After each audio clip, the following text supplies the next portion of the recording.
cave for 40 days with only a spark to light my way.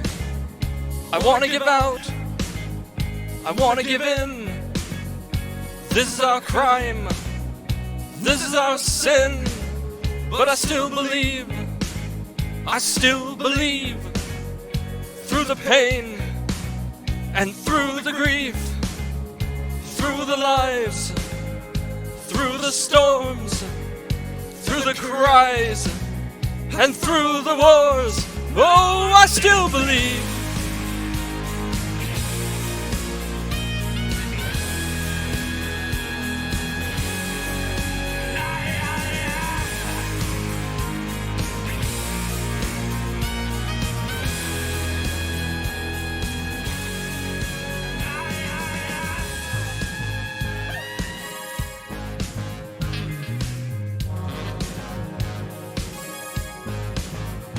Flat on my back, out at sea, hoping these waves don't cover me. I'm turned and tossed upon the waves. When the darkness comes, I feel the grave. But I still believe, through the cold and through the heat, through the rain, through the tears, through the crowds, and through the cheers. Oh, I still believe.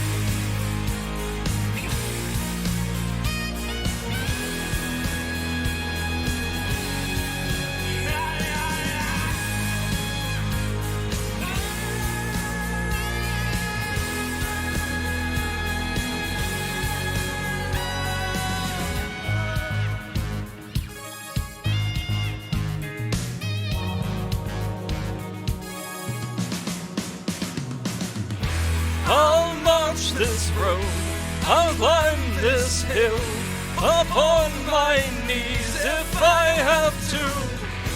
I'll take my place upon this stage.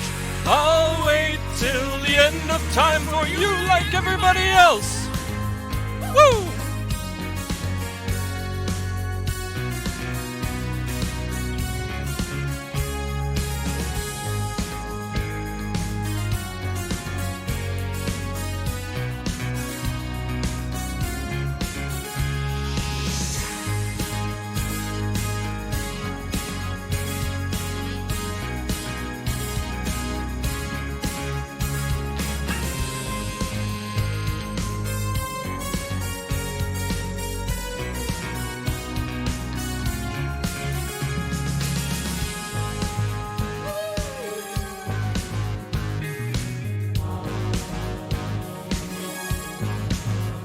On my own, walking the streets, looking at faces that I meet.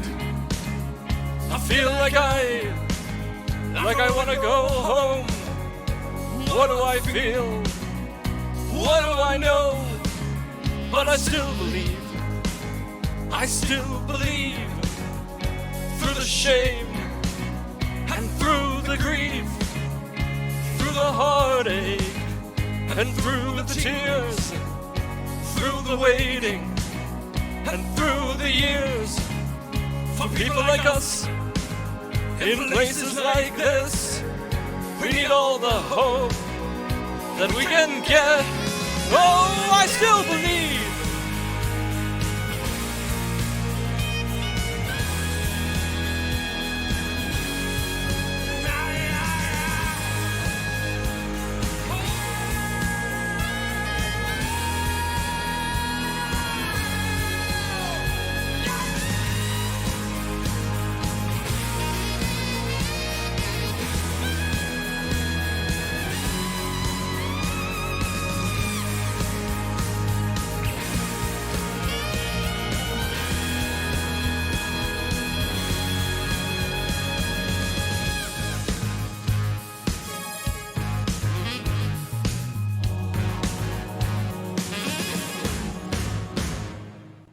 Good afternoon, ladies and gentlemen. It's me, Seth. I'm back with Branch Brothers. I've got an actually planned out sermon for today. Let's get the call started with my good friend and co-host Rick. Hello there. Greetings and salutations. How are you doing this fine afternoon? I'm doing all right. Um, you know, I was afraid that I was not going to be able to get around to doing to writing out the notes for the sermon, and then last night I'm like, I'm going to do this. I am going to freaking do this. And so I ending up writing like a page and a half of notes here. Wow, impressive, dude. Yeah. Um, it's it leads direct. The end of it actually leads directly into worship. So do you want to start things off with what you have planned? Sure. Uh, All right. So, for those who don't know, I've been actually you might already notice you've been following our show for a while, but I've been following this reading plan called the Bible Year Reading Plan, which is basically goes through the Bible in chronological order from the very beginning to the present day, essentially, and beyond. Um, and so I've been covering an era that most people who've read the Bible might not have heard of. This era is known as the Maccabean Revolt. right. That's part of the Dutero-Cannon, if I remember correctly. Yes, in fact, of the seven deuterocanonical books in the Bible, four of them take place during this time period. These include the first and second book of Maccabees, the book of Sirach, which I've discussed in the past, as well as the book of Wisdom, or miraculously, the Wisdom of Solomon. Although I'll get to that one in just a bit. So first, I'll cover the sort of the wisdom books first, and then I'll get to the actual narrative. So how it goes is first with Sirach. I talked about this book in the past. It's kind of like Proverbs, but like from the perspective of like a father talking to his son. And for the most part, that's essentially what it is. But the ending is quite interesting. And near the end of the book of Sirach, the author actually goes through the history of the Jewish people, starting from the very beginning all the way up to at the time of the present day, which would have been around or right after the Maccabean revolt, which I'll get to in just a bit. But there's a narrative point there, which I find kind of interesting. And then we have the Book of Wisdom, and with that one, it's sort of written from the perspective of King Solomon, which is quite interesting because this book was actually written way past Solomon's time, and it wasn't written by Solomon himself, but rather by someone who's sort of acting under the guise of Solomon. But much like Proverbs and Sirach, it just has a lot of wise words and things, which are super um useful advice, I would say. But I would encourage the reader to get more context there. But it's essentially it's just more wisdom, which is always a good thing because it just helps us to further walk with God and grow closer to Him through learning how we should best live our lives in accordance with His will and His word.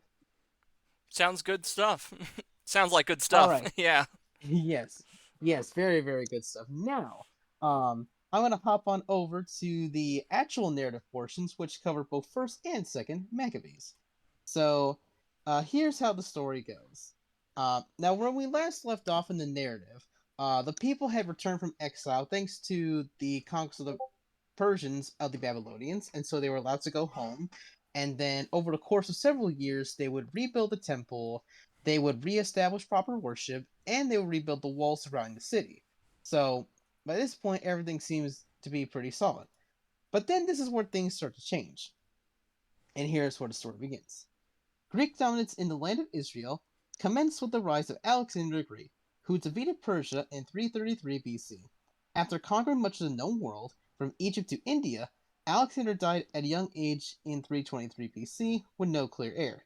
His kingdom was divided up among four leading generals, two of whom were Ptolemy and Seleucus, leading us to a series of rulers known as the Ptolemies, who were based in Egypt, and the Seleucids, who were based in Syria. The former had the upper hand for most of the 3rd century BC, while the latter emerged as dominant by the 2nd century BC. From the Seleucids came Antiochus IV, who named himself Epiphanes, meaning God manifest, and reigned from 175 to 164 BC. He became a tyrant the Jews will never forget. Now, for some additional conquests, even when Alexander had conquered Israel, he basically continued what the Persians started, where they Wait. had this palsy sort of religious tolerance, where um, you were allowed to practice your faith so long as you essentially pay your taxes to the high power at the time. Right. If I remember correctly, the Romans actually got that from him. Yes, they did. We're actually going to get to those guys in just a bit. They don't show up quite yet, but they're coming soon. Um, but then, basically, with this Antiochus guy, this is where things start to take a turn for the worse. The books of Maccabees describe the severe persecution initiated by Antiochus against the Jews, seeking to eliminate their national religious identity. Some Jews resolved to compromise with the Greeks, given the potential worldly benefits of being part of a cosmopolitan empire. Antiochus introduces Greek culture into the heart of Jerusalem, for example, by building a Greek gymnasium. More than simply an exercise facility, the gymnasium aims to inculcate the manners, thoughts, and religious outlook of the Greeks. Some athletic events are performed in the nude. It becomes readily available and apparent who is and is not Jewish, since Jewish men are circumcised, as we know from about, I think, 8 days after birth, if I recall correctly. But yeah, if you're nude, it's pretty easy to tell who is and isn't Jew. It's To put between it 5 and simply. 8. Right, got it. Um, so essentially, desiring to blend in uh, with their Gentile counterparts, some Jewish men surgically reverse their circumcision. Quote, they built a gymnasium in Jerusalem according to Gentile custom and removed the mark of circumcision. They joined with the Gentiles and sold themselves to do evil.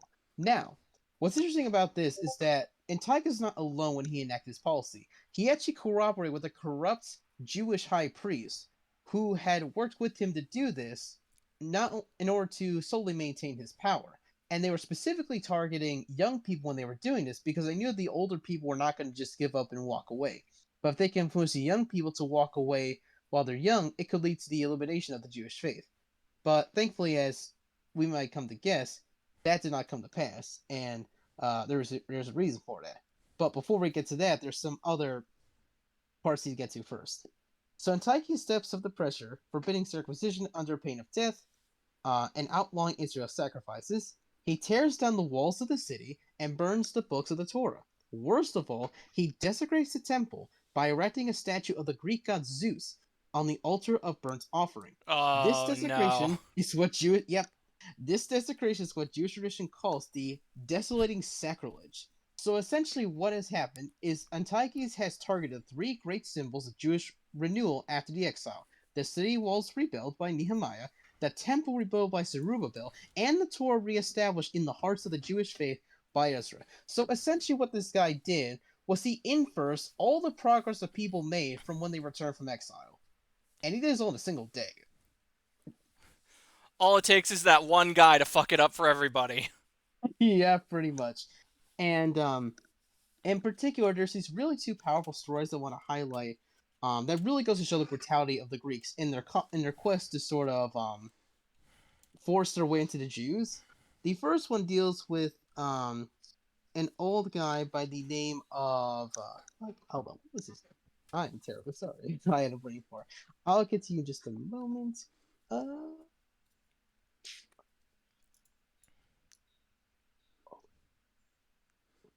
oh, before that, yes, Eleazar. I'm sorry. So his name is Eleazar.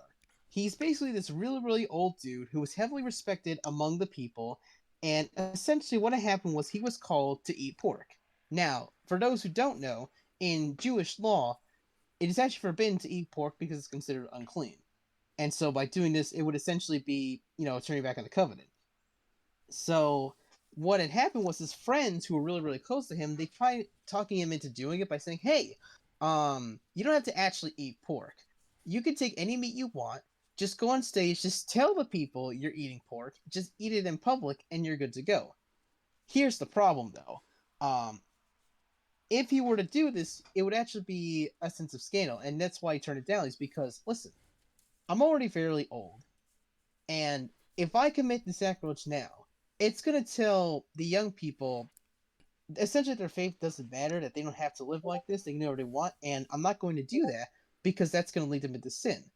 And as you might already know, the sin of scandal is basically when you're leading other people to sin. So by eating not pork, by saying it's pork, that what Eleazar would have done, and so he refused. And because of that, the people who were once his friends were so mad that they basically killed him. All because he Jeez. used, all because he used, and that was his friends. That was pretty bad. But that's not even the worst story of this whole thing. In particular, there were the story of the seven brothers and their mother, and basically what happened was very similar to Eleazar, where they were brought to trial because they refused to eat pork. But basically, what had happened was because they refused, they basically killed the brothers one by one. But what was remarkable about this in particular is that each brother was essentially more firm in their faith than the last, in the sense that no matter what the Greeks were doing to try and get them to do it, they would not eat pork, they would not cave on their beliefs, they would not walk away from their faith in the Lord. And part of the reason why is because they actually believed in the resurrection of the dead. They believed that, like, not only were they wrongly killed, which of course they were, but that when this all said and done, they would have a chance to live again and be with the Lord. And so they would rather spend eternity with God than spend some temporary time on earth for the sake of the pork. So one by one, they were all killed.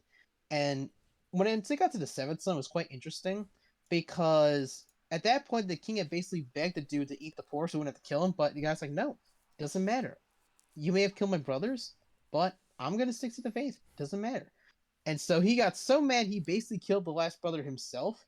And then the mother was the last to die after seeing all her seven sons killed, essentially. And keep in mind, all of this happened because they refused to eat pork. Yeah. When the Bible talks about how you will be called to sacrifice for your faith, we often think of small things because in our modern day and age, people aren't really put to the sword for not eating a certain food or another. At least here in the West. I know that in the rest of the world, there's, you still have zealots of other faiths trying to impose their faith on others, and it's not good for anybody. But it's easy to forget how back when this was happening, the events of the Bible were transpiring. People were ready to risk life and limb for their faith, and it's inspiring to see. Yeah, truly beautiful.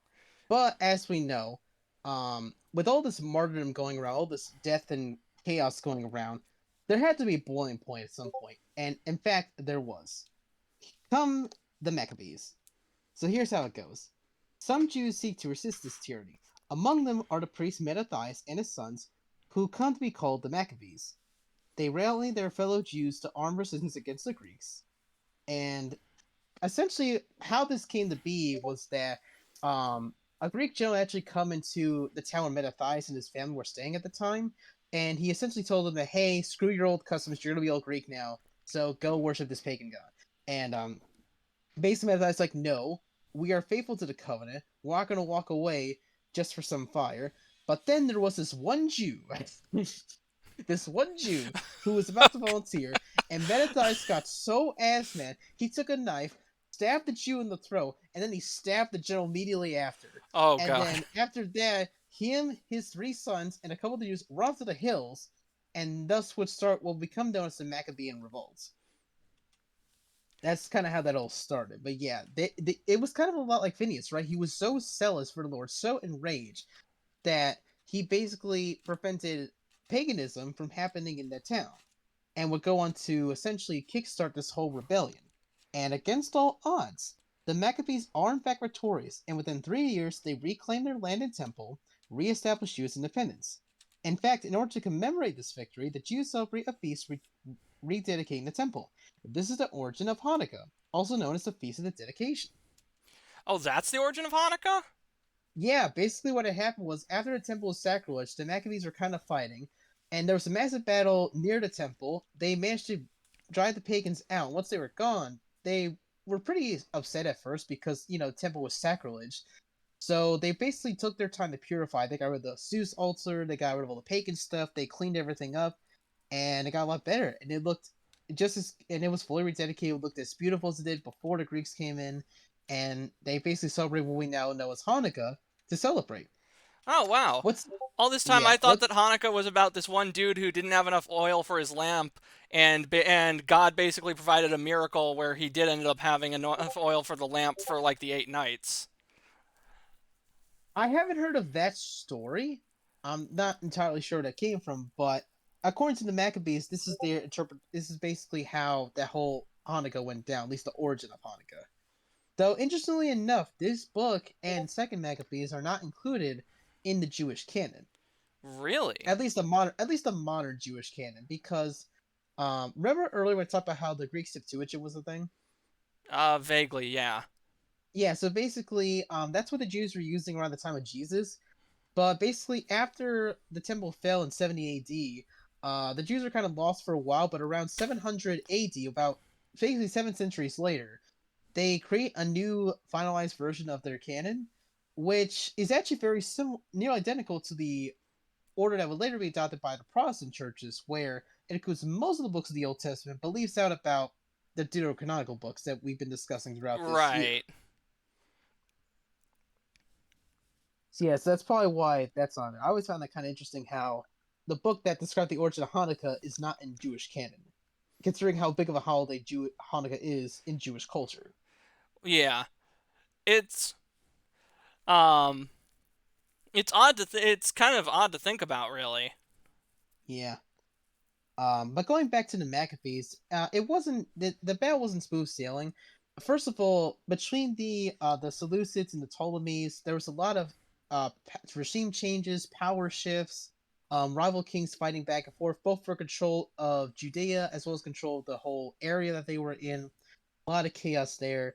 And then the Maccabees themselves didn't fare well either. First, Mattathias died of old age very early on in the revolt, and he was the lucky one. He was the only one to die of old age peacefully. The others were not so lucky at all.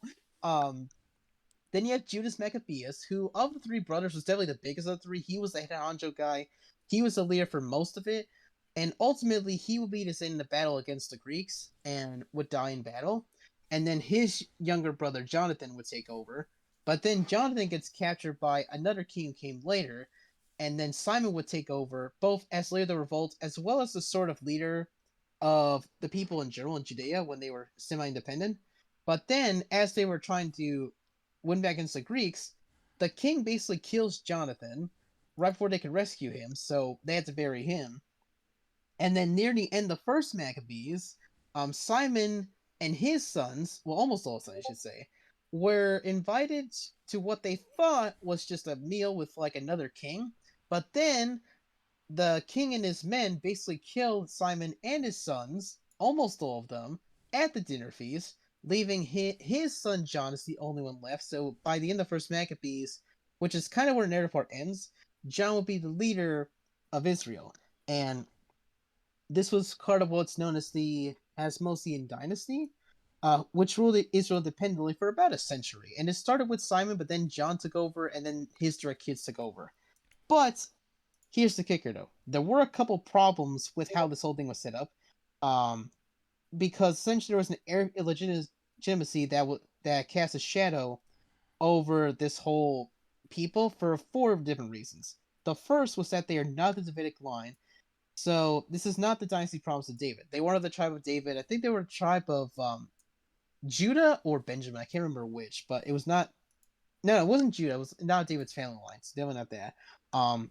And the second reason was that they usurped the high priesthood, joining in themselves the kingship and the high priesthood, but they are not of the line of Aaron, the rightfully high priestly line. So they essentially had two different roles that didn't really belong to them, which is a huge problem. The third reason was that their leadership became corrupt within a generation or two, to the point of selling the office of high priest to the highest bidder. Oh And here's no. yup. And the fourth and final reason, as time goes on, the Hasmoneans become more and more influenced by Greek culture, the very thing that ignited the Maccabean revolt in the first place. Thus, despite the religious motives that gave rise to the revolt, within 40 years of their stunning victory, they have become something that would be almost unrecognizable to the first leaders. This would be like if after the American Revolution, about 40 years later, they go back to being a monarchy. Or even worse, a British colony. That almost happened, believe it or not. Oh wait, People, it did? yeah, people wanted to appoint George Washington king, and he's like, "No, guys, we did not just oust the monarchy to make me king. We're not doing Oh, that." oh, you're right. I remember that. Yeah, that's part of the reason why they went with the presidency instead of a kingship, because it's like because America was simply the first country to have what we now know as a republic, or more specifically, one that wasn't a monarchy. It was the To be first accurate. constitutional republic. There was, of course, the Roman Republic back after the Roman monarchy fell apart. Yeah, but that was almost 2,000 years ago by that point. Right. Yeah. All right. Let's not get too off focus. We do. Yeah. I'm getting to the Romans, but like This is actually on the .com report. So yeah, basically that's where the Jews were by this point, and the Hasmonean independence came to an end in 63 BC when the Roman general Pompey takes control of the Holy Land. A little over 20 years later, actually before I get to that, there's one thing I need to mention about the Romans, is that during the revolt, the Jews actually made peace with the Romans as a way to combat the Greeks because the Romans were getting pretty powerful. And so part of the reason they were able to become independent was because of their friendship with the Romans, who helped them defend off the Greeks. And I think they were going to conquer the Greek Empire as well.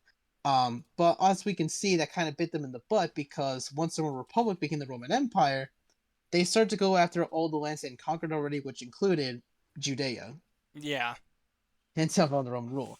And after all of that, a little over 20 years later, Herod begins his reign over the land as the client king of Rome. This Herod, eventually known as Herod the Great, quote unquote, rules from 36 to 1 BC. Though he is not a legitimate king in the eyes of the Jewish people, since he is not a descendant of David, nor is he even fully Jewish. The dude's actually a Samaritan. So Oh. at best he's like partially Jewish, but at worst, straight up like not even the covenant. So there's that right there. However, he takes steps to legitimize himself in the eyes of the people. He marries Merami, Hasmonean princess, and undertakes a monumental renovation of the temple, making it one of the architectural wonders of the ancient world. In fact, some would argue it was actually more beautiful than the one Solomon had built all those generations ago. Though we all know what happens to the temple after that whole thing. Yeah. But that, though he is despised by faithful Jews, Herod proves to be politically adept and completes several massive building projects, including the port city of Caesarea Maritima, his winter palace at Masada, and various other military forts, palaces, and theaters. When he dies, three of his sons divide up his kingdom: Herod Archelaus, Herod Antipas, and Herod Philip. And we'll hear about all those guys more so in the New Testament, at least one of them. I can't remember which one, but that's how that goes. And also, just a quick reminder, for those who don't seem to remember, King Herod was the one who, after Jesus was born, was going after everyone between the ages of 1 and 3. Right. Because he was threatened by the prophecy related to Jesus' birth. Right, as was by extension the Roman Empire, for other reasons, but we'll get to that another day. But yeah, that is the Maccabean Revolt. So after the return, there was just the Greeks came in, kind of Daniel predicted, because the Greeks came in, they did their thing, then they were independent for a century, then the Romans came in, did their thing, and then we get to Jesus, and then as we know, the rest is history. Cool. Alright, but that is it. That is the end of my notes. Alright. I guess I'll start reading from mine then. I know that we've lapsed in producing Branch Brothers these past couple weeks, and I know that I've neglected my studies in theology. Part of that is due to external circumstances, and part of that is negligence on my part. And it's led me to thinking on a question about how to make an offering pleasing to God. Because ultimately, that's what these sermons are. Sermons are an act of service that I dedicate to God by trying to share the word with all who will listen. In the Bible, we see times where offerings are made to God by well-meaning followers, but for one reason or another, God takes exception with the offering brought before him. Abel brought fodder, and it was seen as inadequate. Saul offered up animals that were captured by his men when they sacked the tribe of the Amalekites, when God had instructed the Amalekites be completely destroyed, including their livestock and all their people, causing Samuel to rightly point out that God is pleased more by obedience to his commands than burnt offerings.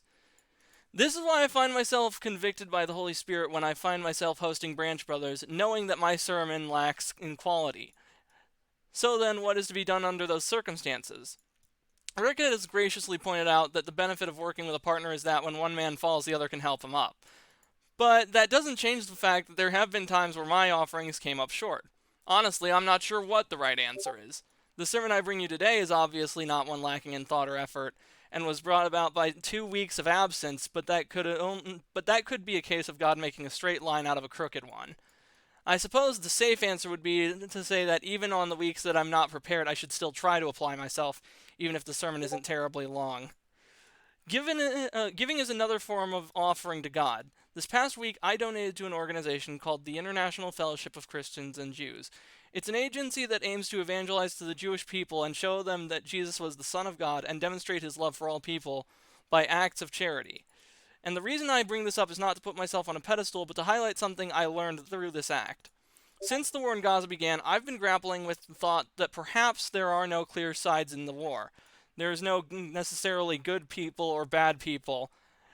It's just two sides butchering each other. The attacks that struck Israel was unprovoked, and historically Palestine belonged to the Jewish people before Emperor Hadrian expelled the Jews during the Third Great Revolt. And yet, I found myself thinking that perhaps it would be best if I put it out of my mind and take the stance of apathy. And then I received a phone call from the charity and long had felt called to give for many months, but I was too afraid to give because of uncertainty in of the uncertain situation my own life was in financially. But finally something moved within me, and I realized that every time I had that worry that giving even a small amount would be my undoing, I had always followed that up with a selfish purchase for myself. Realizing this, and remembering my own words from the night prior where I was joking with Omen about standing in the gap and being the wall during the Dragon Quest stream, everything clicked, and I said to God, my faith must be weak. I should have realized it sooner. I donated a small amount to the relief effort, and as soon as I made the donation, it was like a shroud had been taken off of me. I realized that God works in us most often in times where we are struggling with doubt, and with an act of faith during that doubt, what that can truly do to unify us with the Holy Spirit. Then last night I realized it had been over a week since I last truly prayed. I used to be in the habit of offering prayer to God every night before bed. So just before I fell asleep, I turned over onto my back and looked up and folded my hands, praying Our Father. Becoming a lukewarm Christian is such a quiet thing. It's not something you necessarily go out of your way to do. It's really just like not working out. One day you're so caught up in your own life and circumstances that you forget. Then the next part of the transformation, you simply just don't feel like it. But somehow, like a boomerang, every time I find myself growing cold, the faith returns to me. The spark is reignited by the Holy Spirit, and I find myself back on the path. Perhaps God does choose who he calls, or perhaps because he is the good shepherd, he knows when a lamb wanders off due to distractions and goes to retrieve it. And like the sermon and giving, our worship is also an offering to God. Most of you don't really see the insider baseball that happens with Branch Brothers, the process of how we choose what songs we use in worship, or how we pick topics for the sermons, but that's only because it hasn't been relevant until today. You see, Rick and I had a chat late last week, or it might have been early this week. That evening's kind of a blur. But we talked about various things, some being related to Branch Brothers, some being related to other topics. But we got to talking about worship and songs that I had in mind. You see, there are songs in our roster that I've included that don't come from Christian bands or traditional hymns, but they suit the purpose all the same. The Savior by Gamma Ray being the obvious example, though there are others like You Are the Light, Everything is Holy Now, The Wanderer, and Colors of Freedom. And I include these songs because they can be used to glorify God when the context of who is singing it is changed. You see, you've seen the lyrics, and I'm sure you've noticed they're a bit different from the traditional hymns, but when I sing them because they encompass how I feel about God and my relationship with him, or because they remind me of times in my life where God was the only one that had my back. But because they're not traditional hymns, I pray about them before I add them, and I also ask Rick for a second opinion. Rick mentioned the idea of essentially purifying or recontextualizing them to be fascinating, and my benchmark has always been, can I sing this song in the context of giving glory to God without changing lyrics, or if changing lyrics, not doing so too drastically? If yes, then I proceed to ask Rick, and if Rick says yes, then I pray to God. There was one song I had wanted to use called Back into the Land of Light that Rick had said yes to, but I had prayed about it and done a lyrical analysis and found it to be unsuitable for worship. It's a great song, but due to its lyrics towards the end about a legendary eagle standing as the eternal sign, I found it unfit for such a purpose. Part of what inspired me to look to outside sources for glorifying God is that there have been songs that resonated with me on an almost spiritual level, and I remembered how Striper, a Christian metal band, had done covers of songs put out by non-Christian bands where the lyrics were suitable. All that needed to change was the context of who was singing it. Like the song After Forever by Black Sabbath or Jesus Is Just Alright by Me by the Doobie Brothers. And so, I find myself doing the same thing with the songs added to our worship roster. That's why today we add a new song to the roster. This one is called Hymn to the Brave. Uh, oh wow, that went by a lot shorter than I thought. It's only been 35 minutes. Well, I think I have something that can carry us to the next couple minutes. I have an update to share with y'all. So basically, for those who don't know, since I think episode 4 or 5, I think it's been our longest storyline ever. I have an update to the Pendant Cross Necklace saga. Oh yes, the Saint Medallion. Yes. So basically, for those who don't know, I won't go too much into detail. I've talked about it several times, but basically, Seth got a third necklace from that organization. He sent it to me. I had it blessed last week, but there's been a bit of an update for that one. So in addition to um, this actually goes all the way back to the very first necklace. So when Seth sent me that, it wasn't just the necklace, actually. It also came with an angel coin. Now, at the time, there wasn't much context behind the coin itself. I mean, Seth, I'm pretty sure you just straight up told me it was just an angel coin, right? You didn't say there was anything big there? Yeah, yeah. I just said, hey, they've sent me these as well on several occasions. I just figured I'd send you one. Yeah, so basically, when I first got the necklace, I talked to God about what I should do with it. And when I asked him about the coin specifically, he told me that for now, put the coin in a separate place and have it separate from the necklace before you get it blessed. That will play a role later. And so I just put it away. I actually put it in the same box at my high school graduation ring, so it's been sitting there for several months until today. And here's why.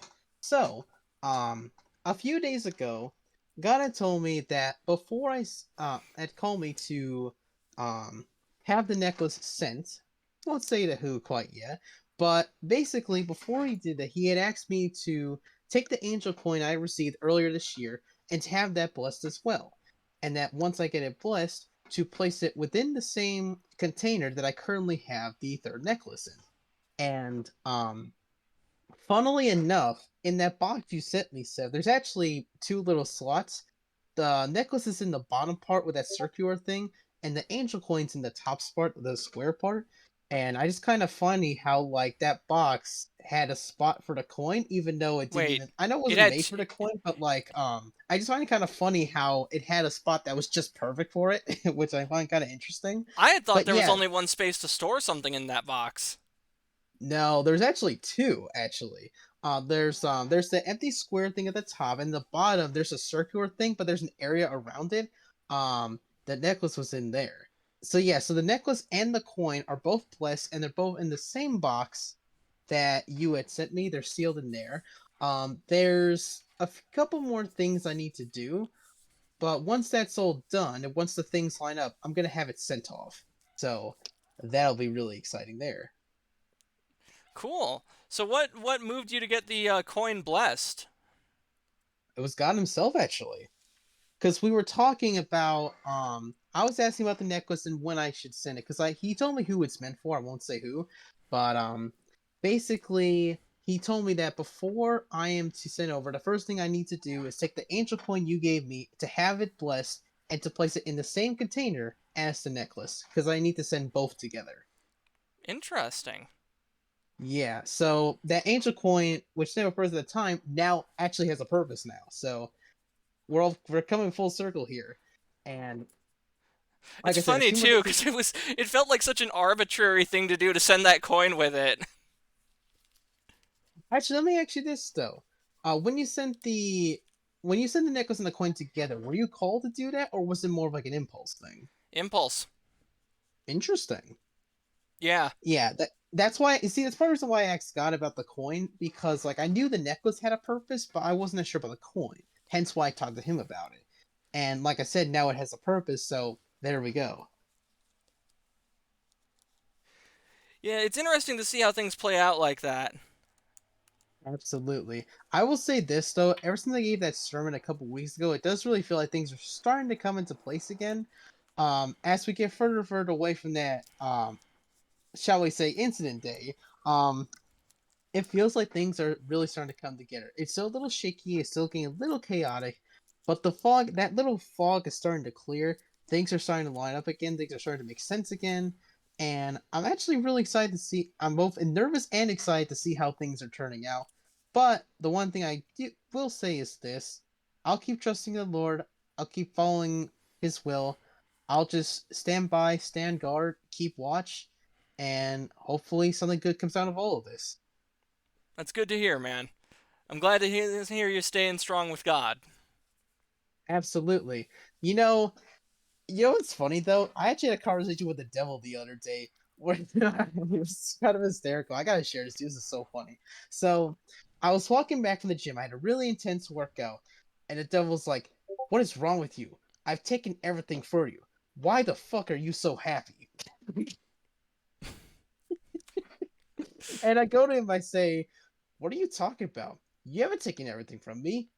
I still have God. As long as I have God, I don't really need everything else. Everything else is just a bonus." And after that, he basically just scoffed and then poofed. It's interesting how he has a sort of different dynamic with you than he does with me. Because with Well, with you, me, a lot of he's just mad at you. He's frustrated. With me, he basically tries to he's like a greasy car salesman. He tries to get me to do things I know are wrong and against my better judgment. well, I Trying to think convince me how that things that are bad ideas are actually good ideas. Mm-hmm. Yeah. Well, granted, he has tried to get me to lust after other women in the past, mainly those who happen to show up at the gym I go to. But I reject that, of course, because that's wrong. But I think kind of like how God knows how to talk to his sheep, I think the devil tries to attack us in different ways based on which sins we're most susceptible to. In my case, a lot of it has to do with lust because it's what I struggled with for so long. Um, but I think maybe in your case, it could be lust, but it could be other things too. But I think I know why he might be upset is because he's trying to get me to leave God, obviously, because he hates the fact that I have a relationship with the Lord. But Right. I think because I continue to walk with him in spite of all his schemes, it's just getting him more and more upset because it's like I'm trying to destroy you and you're still happy, and it's like once you realize you have God, there's really nothing the enemy can do to serve because that's the one thing he can't do because Stoic can take so many things from you: your relationships, your money, your job, your family, your status, your popularity. He can take so much from you, but the one thing the devil cannot ever take away from you is your love from God. The only thing that can separate you from God is yourself, and as long as you're staying firm to the Lord, that will never happen. Yeah. Very often in my life, I look at God and my relationship with God um, in like the darkest parts of my life. I often imagine myself being a man in the middle of the ocean hanging onto one of those buoys for dear life. That's what it feels like. The one constant source of security in my life is my relationship with God, and that's really it. Mm-hmm. I think in times like these, it's always great to think of men like Job, the man who literally lost everything, but still clung to God. Right. In fact, not only did he cling to God, by the time that whole fiasco with his friends was over, he got back double of everything. Like, he got everything back and more. Yeah, Job is a really awe-inspiring story to see how much one man can truly endure. Um, Although it is kind of funny that God's answer to Job is essentially my goals are beyond your understanding and who are you to ask? I mean, is he wrong, though? He's I not. mean, It's just such exactly. it feels it feels like the one time where I'm like, "Really? That was God's reply?" Seems kind of See, weird. Seems that's the funny part, unusual. though. You would think that, well, I don't know. That's why he knows about God. Sometimes he says things that on surface don't make a heck of a lot of sense. But once you look back and look at the bigger picture, then you start to realize, oh, you know what? That actually does make a lot of sense. And you know what? When this is all over, we get to the end of our story, we'll actually be able to look back and see all the places where God is at. I mean, there's probably instances where, like, I know you talked in the past about how you were, like, about to cross a street, but then you walked back and then a car flew right by. Well, no, There actually that the weird thing about that was I was going to cross the street and I heard somebody say "not yet" like they were right behind me, and I turned around because I'm like, what? Who is behind me? There was nobody there, and just as I turn around to continue crossing the street, I just narrowly missed this car going by at like 70 miles an hour. Oh, see, but that's the thing. That was a known like salvation moment. There were probably multiple instances in both of our lives where God has either saved our life or prevented destruction, and we weren't even aware of it. Oh yeah, I'm sure there's thousands of times. Countless even. It's Yeah, I think. I was just going to say it's very easy though to overlook that and get caught up with the frustration of how broken the world is cuz how's the old saying go? You don't see what's prevented or you don't see what you prevent. Yeah, it's kind of fun. You know what? This kind of reminds me of like the missing tile syndrome, where there's so many good things going on in your life, but someone can be. It's not even just like problems with the world. It could be as simple as just one thing in your life that's not going the way you want, and because you focus all your time and energy on that, you're essentially ignoring everything else around you. It Yeah. could be as simple as that. Yeah, it's very easy to get caught up in the one problem or the many problems that you're having and forget about all the good that's going around. That's why during oh, you know what? Is Thanksgiving on the 16th? No, it's on the 23rd. Okay. I was going to say that'd be perfect timing cuz the entire um on the 26th then we are going to do the Thanksgiving episode of Branch Brothers. I was going to say it's like, wait, is that next Sunday? But nope, evidently not. One more week, y'all. One more week. Yeah. Um and that's going to be a great time to just go over like giving thanks to God and just reflecting on all the things that we have accomplished through him. Oh yeah, especially with the show, and I think it's actually just well before 1 year anniversary, so that's really exciting. Yeah, 1 week before the 1 year anniversary is going to be the Thanksgiving episode, so that's interesting. Oh, that's gonna be so fun. I don't know what I'm gonna cover that day, but I'll think of something. Don't worry, guys. There'll be something there. Yeah. Um. All right. Do you want to go into worship now? Yeah, I think we've added enough extra time, so let's do it. Let's end this strong. All right. I will disconnect from the call and get the worship songs going. All right. Catch you later, y'all.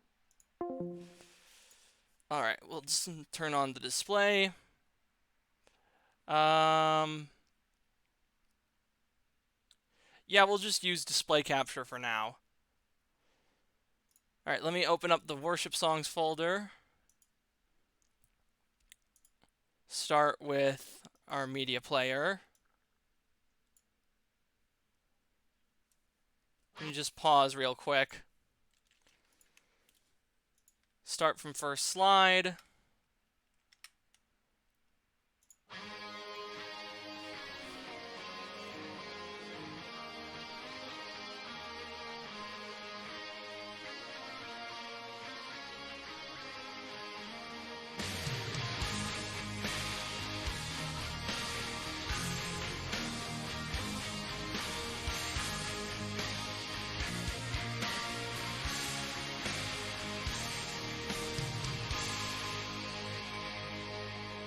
The battle is over, silence reigns the land. Darkness surrounds us, death is what remains. A symphony of rage is gone, dust on holy ground. Raise your ashes to the wind, you're the chosen ones.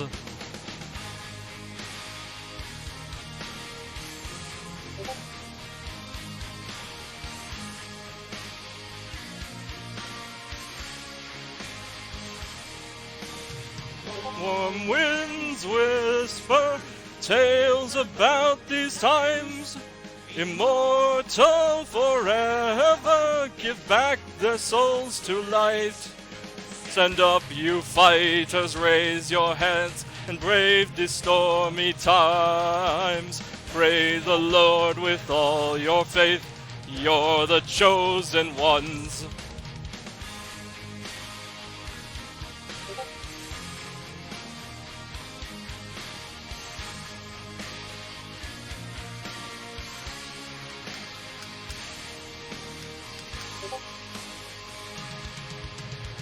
Brothers forever, brave at heart, together we fight. Holy in heaven, will we march through space and time. Brothers forever, brave at heart, together we fight.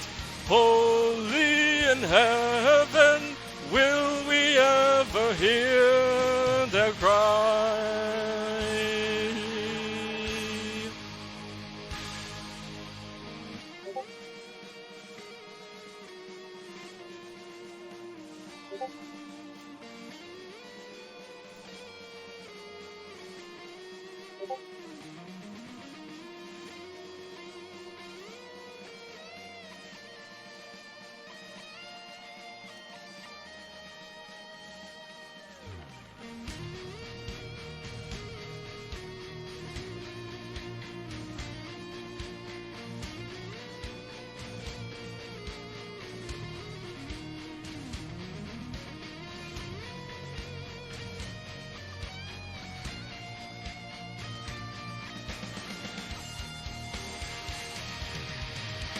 Brothers forever, brave at heart, together we fight.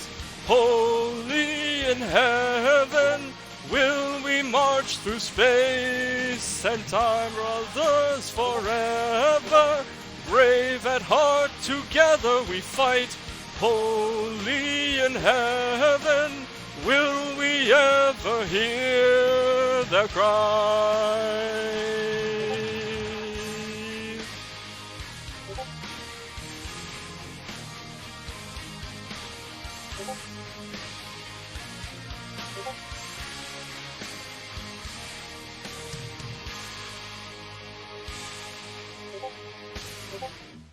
All right, that was Hymn to the Brave.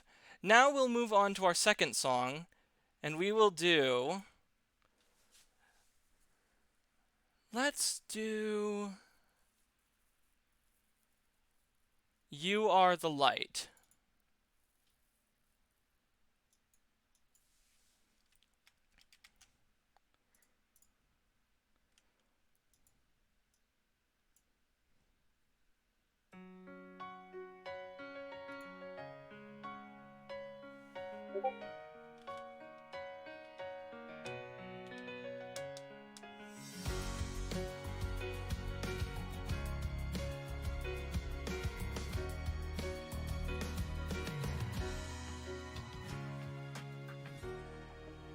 Every time I lose myself, you always guide me with your word, give me the strength to go on.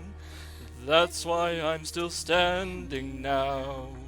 I wanna thank you for all the things you have given me. Oh, I feel stronger every time you're here with me. All my heart and soul belong to you, to you.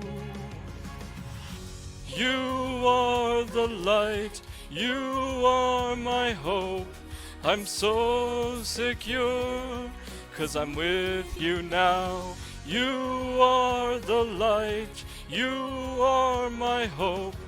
I'm so secure, 'cause I'm with you now.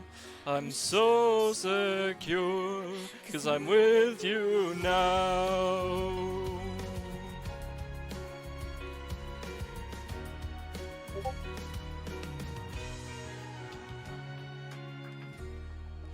In this world we live today, failing to achieve our goals, our souls are left in deep despair. But don't let darkness fill your heart, 'cause there will always be the light shining from above. Oh, draw me closer, hold me tighter with your love. All my heart and soul belong to you, to you.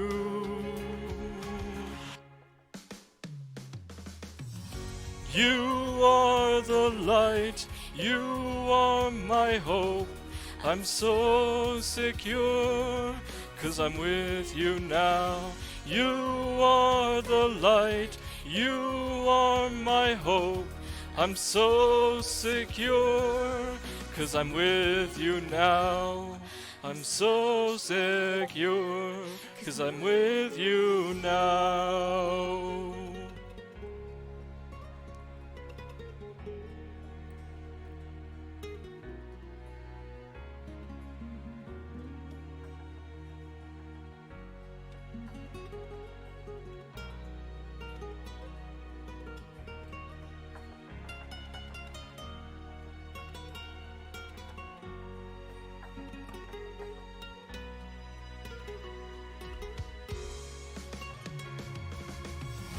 You are the light, you are my hope. I'm so secure, 'cause I'm with you now. You are the light, you are my hope. I'm so secure, 'cause I'm with you now. I'm so secure, 'cause I'm with you now.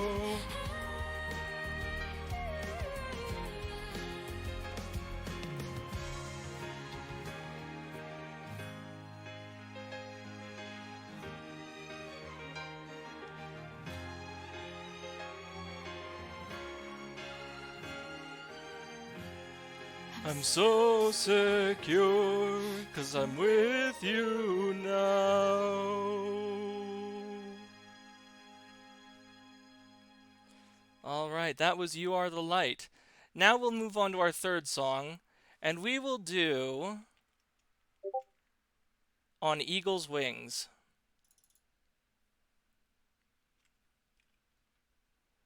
Start from first slide, tab out. Open the song with media player.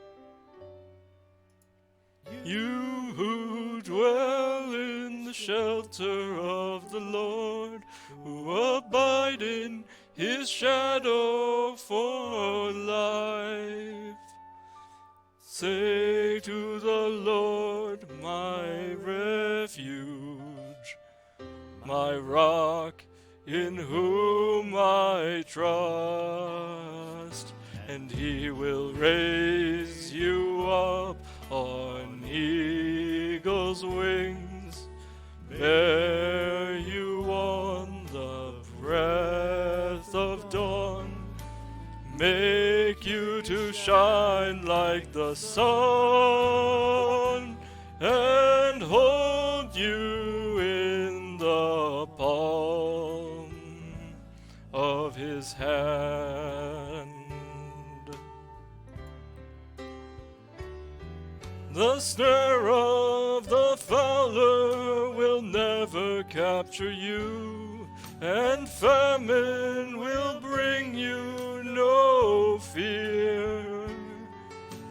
Under his wings your refuge, his faithfulness your shield, and he will raise you up on eagle's wings, bear you on the breath of dawn, make you to shine like the sun,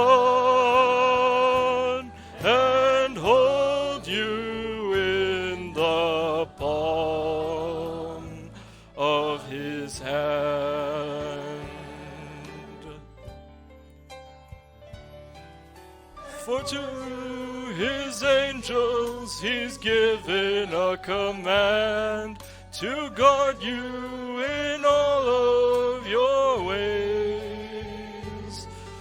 Upon their hands they will bear you up, lest you dash your foot against a stone.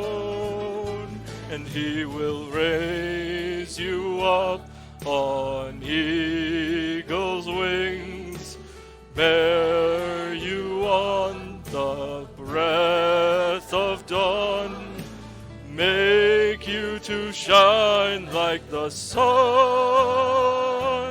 and hold you in the palm of his hand. And hold you in the palm of his hand.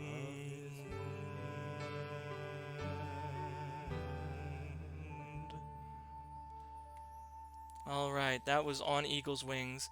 Now we move to our fourth song of the day, and we will do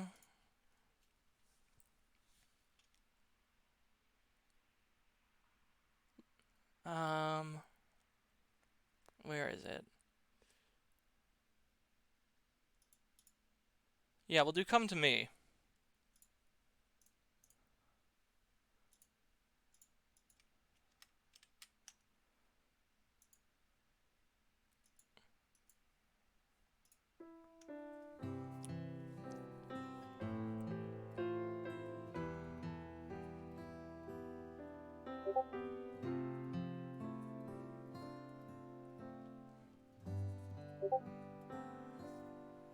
Come to me, all who in are burdened,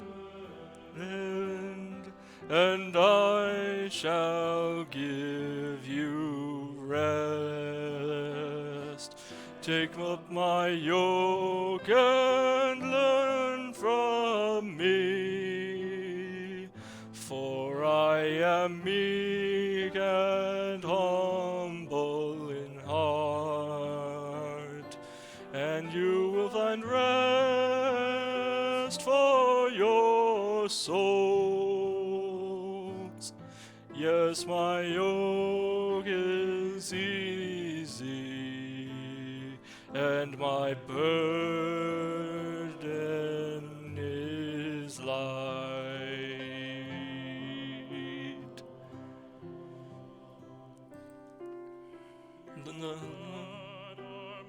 Shepherd, I shall never be in need. Fresh and green are the meadows where you give me rest. Come to me, all you weary and are burdened, and I shall give you rest. Take up my yoke and learn from me, for I am meek and humble of heart, and you'll find rest for your souls. Yes, my yoke is easy, and my burden is light.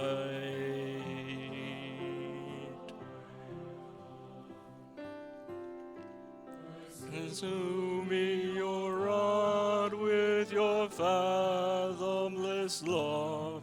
In your tent let me dwell all the days of my life.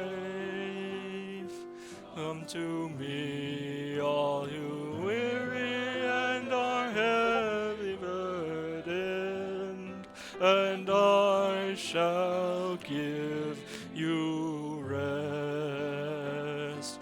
Take my yoke and learn from me, for for I am meek and humble of heart, and you'll find rest for your soul. Yes, my yoke is easy, and my burden is light.